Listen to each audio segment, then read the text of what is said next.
Hey, hey, hey. Time for an out-of-this-world story from our Aichi stories. Nothing says a bachelorette party like cheating on your soon-to-be husband. Today on our Aichi stories, let's crank this party up to 10 and call off this wedding. Sorry, friends, the bar is closed. Story start. Caught my fiancée cheating the night before the wedding. Now she's in trouble, begging for forgiveness. Hello, I'm Rick, 27, male. My ex-girlfriend, Maya, 25, female, and I were deeply in love. Or should I say, I was deeply in love with her. I never believed she would break my trust and cheat on me like she did. When Maya and I first met, she had just graduated from college, and I was already working at a fast-growing tech company. For me, it was love at first sight.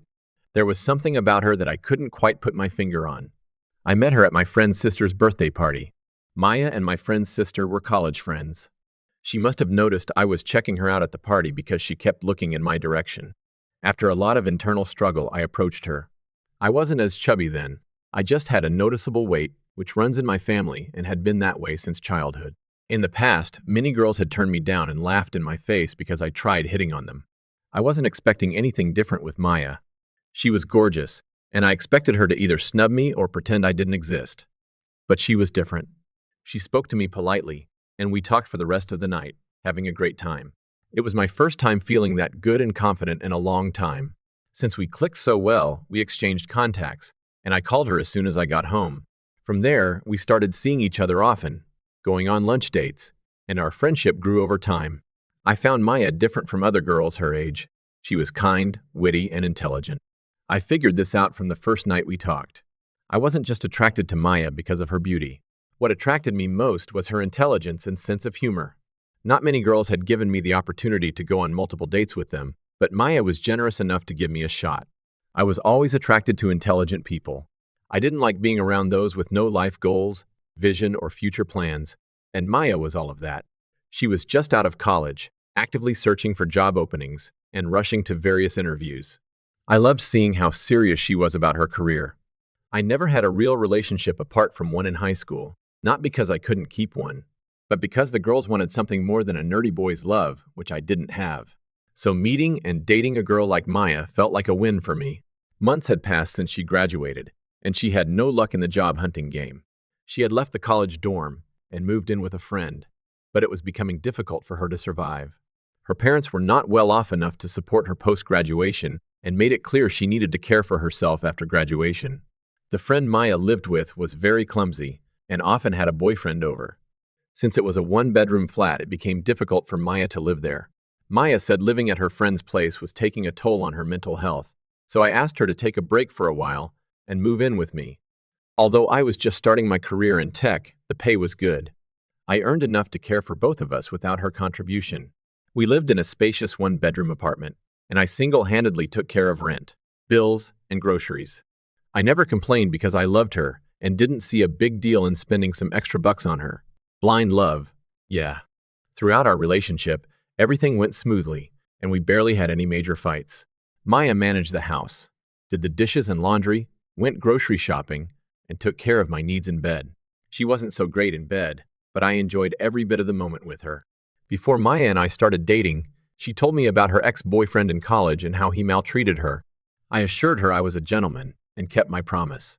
In the past, I never had issues controlling my anger and never laid my hands on anybody or a woman, so she was safe with me. Believe it or not, I had never cheated in the past and didn't plan on cheating on her either. My work was 60% remote and 40% on site, so I balanced our house and the office, allowing us to spend enough time together. To show how transparent I was with her, I even came up with the rule of telling each other where we went, who we were with, and what we were doing whenever we were out.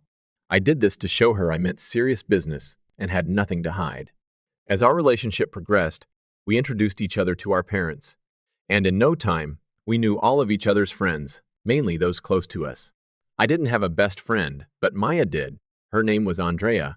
Andrea used to hang out with Maya all the time and regularly visited our house. We were almost like family. Andrea and Maya were roommates back in college. Unlike Maya, Andrea worked as a retail store manager at a popular store in our city and lived with her two working sisters. Andrea even helped Maya get a job at the same supermarket, but Maya declined the offer because she wanted a corporate job. I guess she became very comfortable with me providing for her, although I didn't say this to her. Andrea would often tease her and call her spoiled. Maya claimed she had worked hard, juggling many part-time jobs as a teenager and while in college, so she deserved to be relaxed and cared for. On my end, I was happy to give her that break. I didn't have any issues taking care of Maya. In fact, I was glad I could provide for and take care of my woman. One evening, while we were at a fancy restaurant to celebrate my promotion, Maya suddenly asked, "What do you say if we get married?" I stuttered. I was taken aback for a moment, but it didn't come as a complete surprise. I had been thinking of settling down with her, but I still had a lot of things to consider. So I told her we would get married when the time was right, and she smiled. To be honest, I wanted Maya to start her career before we took our relationship to the next level. I always wanted to get married and have a family. After Maya came into my life, I always imagined my life with her. I had even bought the ring to propose to her, but was waiting for her to get her career straight. But somehow, she found the ring in my closet, and before she could make any assumptions, I had to propose early. When Maya broke the news to her best friend Andrea, she looked more shocked than happy. It wasn't the kind of shock that her best friend was getting married, but the shock that her best friend was getting married to me. I expected more excitement from her, especially since she would be Maya's maid of honor. But the excitement didn't come. Her response was, "Are you serious?" Andrea then tossed her purse on the floor and held Maya's ring. Then she looked up at me and forced a smile. Trust me, I had been around them for a long time, and I could tell when her smile was forced and when it was genuine. Although I didn't mention it to Maya, I thought Andrea wasn't happy for her friend. In the past, I noticed Andrea was always awfully nice to me. Once, when the three of us were hanging out in our apartment while Maya went inside the kitchen to prepare some quick snacks, Andrea hinted that Maya wasn't who I thought she was. I understood what she meant but played dumb. I asked her what she meant. Andrea said that I would figure it out eventually. She was drunk besides. She didn't pass a direct message, and I couldn't conclude based on that. In no time, we started planning our wedding. Maya wanted a big wedding, the kind she could invite all her friends, family, and frenemies to, but that wasn't what I wanted. First, it was significantly out of my budget since she wouldn't be contributing a penny to it. Secondly, I believed there was life after the wedding. I loved kids and wanted us to have a child almost immediately, which meant we'd need to rent a bigger apartment and take care of other things. Although Maya had all the reasons to want a big wedding, I still kicked against it. She mentioned something about having the perfect, expensive wedding, but we both knew it was impossible. Surprisingly, Maya got a job a couple of months before our wedding. I told her I couldn't afford to buy the brand of wedding gown she needed and pay for her bridesmaids' dresses, so she figured it was better to get a job and handle most of her bills instead of bugging me. Her wise decision impressed me, and I hoped she would keep up with her career after we married. Also, I expected she would contribute to our wedding plans with her new job, but she didn't. Everything she earned went to her gown, shoes, accessories, and everything her bridesmaids needed. So I ended up paying for the wedding venue, food, cakes, and almost everything on my own. 2 weeks before our wedding, I noticed that Andrea began to text me more and more. She texted me in the morning to ask if I slept well, and she texted me whenever she went shopping with Maya. In fact, it was a long list of reasons to text me. But whenever we met or she came to our house to help Maya with something, she would remain calm so Maya wouldn't suspect anything was off between us. At one point, I had to tell Andrea to stop calling and texting me because it was getting out of hand. I was afraid I might jeopardize my relationship with Maya. I was too afraid to mention it to Maya because I didn't want it to ruin her friendship or the wedding preparations. I knew how much she loved and trusted Andrea, and deep down I believed Andrea was trying to seduce me or get me to change my mind about marrying her best friend. On the night of Maya's bachelorette party, I understood why. I was in the club section of the hotel where we were all staying, a day before the wedding.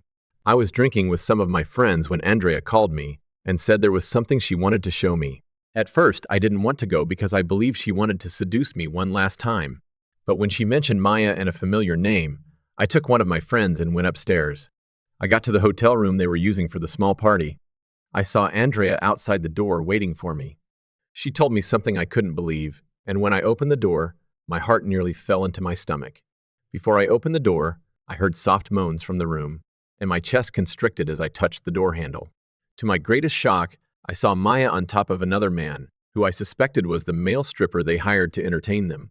The moment she saw me, she jumped off him and struggled to cover herself with the sheets. Almost instantly, I recognized him as her college ex-boyfriend, and I didn't even know when I started crying. It was too much to handle, and I walked out on them without saying a word. My friend, who had escorted me upstairs, was also mortified. He tried to talk to me or maybe calm me down, but I shrugged him off and walked out.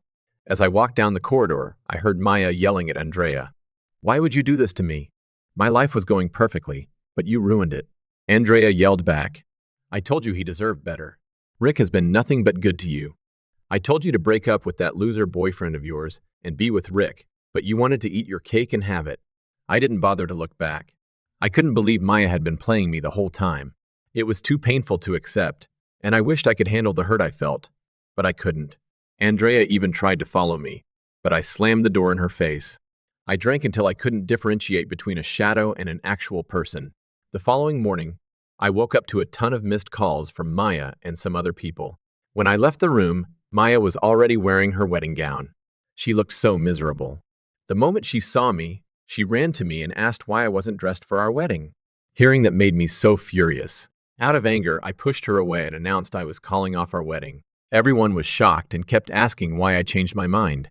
Even my parents were shocked to see me in that state because no one expected this to come after all the money I had spent on the preparations. But I was too heartbroken to speak. I stared at Maya with blood boiling down my spine. I went back into my room and locked myself in. From inside the room, I could hear my parents and some of our friends asking Maya about the reason behind my decision. But she didn't respond. She just pretended to faint, and a couple of people caught her before her body touched the floor. After cleaning up from the previous night, I left the hotel room with the few belongings I had taken there. I dropped an apology message on my friend's WhatsApp group chat and switched off my phone. Please don't blame me. I don't know how else to react. It's been a week since then, and I still don't know how to come to terms with the fact that I was being played. Update 1. Hi everyone. Thank you for your comments. They mean so much to me. Some of you commented on my original post about why I didn't do a background check with my friend's sister before dating Maya. The thing was, I was stupid. I didn't feel the need to do it aggressively. However, I remember subtly asking my friend's sister about Maya during the initial dating phase. She responded that they both were in different departments, and Maya was her friend's friend. After college, they were not in touch, so it didn't help much. Speaking of Maya, I met her yesterday, and she was so mad at me for standing her up at our wedding. It's kind of funny, right? She ignored what she did and made me the villain in the story. She told her parents I canceled the wedding because I had drunk too much the previous night and wasn't in my right mind. I think she is mistaking my quietness for foolishness. I didn't want anything to do with her anymore, and I didn't understand why she thought we both could be a thing again. To make it worse, she admitted that she was still having an affair with her ex-boyfriend while we were dating, which broke me more. She said she did it because I was always working and didn't give her the kind of attention she needed. Right now, I am so confused.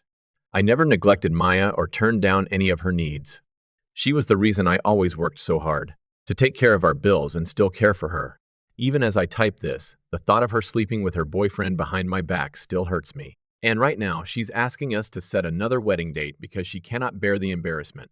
To think that she only apologized once for how she hurt me shows that she never loved or valued me as much as I loved her. It was more of a one-sided thing, and I told her I cannot marry her. I just cannot. Meanwhile, I kicked her out of my house and changed the locks. After I met with Maya yesterday, I also met Andrea to thank her for helping me dodge a bullet. It was through Andrea that I knew Maya had been using my money to take care of her boyfriend. Anytime she asked for a ridiculous amount to buy something, she gave it to him. Also, I never mentioned that Maya went to the gym every evening while we lived together. She was just obsessed with being fit, and I didn't think anything was wrong with that. Well, I just found out that she was meeting with her college boyfriend every day. Most of the time she said she was with Andrea, but she wasn't. She only asked Andrea to cover up for her. And the reason Andrea was so shocked when Maya showed her the engagement ring was because a couple of days earlier, she told Andrea she wanted to settle down with her college boyfriend because she was deeply in love with him. Now I understand why Andrea wouldn't stop texting and calling. She was looking for a way to tell me what was happening, but I didn't give her the opportunity. Sometimes I feel I deserve this because I was so stupid and got trapped so easily. I've made up my mind, and there won't be another wedding. I will be meeting Maya again in 2 days to sort her belongings. I will make another update soon. Update 2. Hello everyone. Sorry for the delay in updating. I met Maya again 3 weeks ago, and something unexpected happened. When I told her we would never be together again, let alone get married, she looked me in the eye and said, "Do you think calling off our wedding will help you find a better woman?" No woman in her right mind would want to be with an overweight man like you. You should consider yourself lucky to marry a woman like me. In my entire life, I had never been insulted like that. And it hurt so much that it came from someone I once loved, or someone who claimed to love me. At that point, I knew the kind of person she was. Although it's hard to admit, I realized she had been using me the whole time. I know I'm overweight, but I didn't want a marriage where my wife felt like she was doing me a favor. I knew how these kinds of marriages always turn out. We didn't talk much that day because she threw my engagement ring at me and walked out in anger. I blocked her on all mutual social media platforms and even her number. But before I blocked her parents from calling me, I visited them and told them how awful their daughter was. They were so disappointed when they found out the truth. About a week later, after Maya walked out on me at the cafe, a strange number began to call me repeatedly. When I picked it up, I immediately recognized Maya's voice. She sounded different, calmer, and more respectful. Without beating around the bush, she asked if we could meet because she had something important to tell me, but I insisted she say it over the phone. Before she said anything, she started apologizing. She asked me to forgive and forget everything that happened between us in the past so we could start on a fresh slate. Guess what Maya wanted to tell me? She said she was pregnant. I found that really odd. Without waiting for me to say another word, she added, "I'm pregnant with your baby, Rick." I burst into a loud laugh. I told her it wasn't April Fool's yet, and she was already pulling pranks. Then I ended the call. Like I expected, she didn't stop calling, so I was forced to block the number too. It turned out that her boyfriend had abandoned her after he knew she could no longer take care of him. When she broke the news of the pregnancy to him, he left. So, when it didn't work, she thought she could pull a fast one on me. Since then, she's been trying to call me with strange numbers, and I keep rejecting them. Just 2 days ago, she showed up at my house uninvited. Andrea was there with me. When she saw Andrea, she attacked her with filthy words, calling Andrea the one who destroyed her best friend's life. She even accused me and Andrea of having an affair and cheating on her. I had to call the police on her. Yesterday, I filed a restraining order. I can only imagine how miserable her life would be without a job and someone to help her raise the baby. As for Andrea and me, there's nothing between us, and I don't think there will ever be. She shows up sometimes to check on me.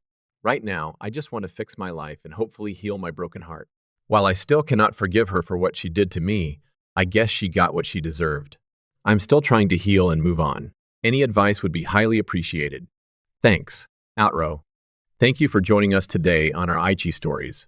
Like and subscribe, and hit that notification bell so you don't miss out on our next video. We'd hate for you to miss our new content. See you next time.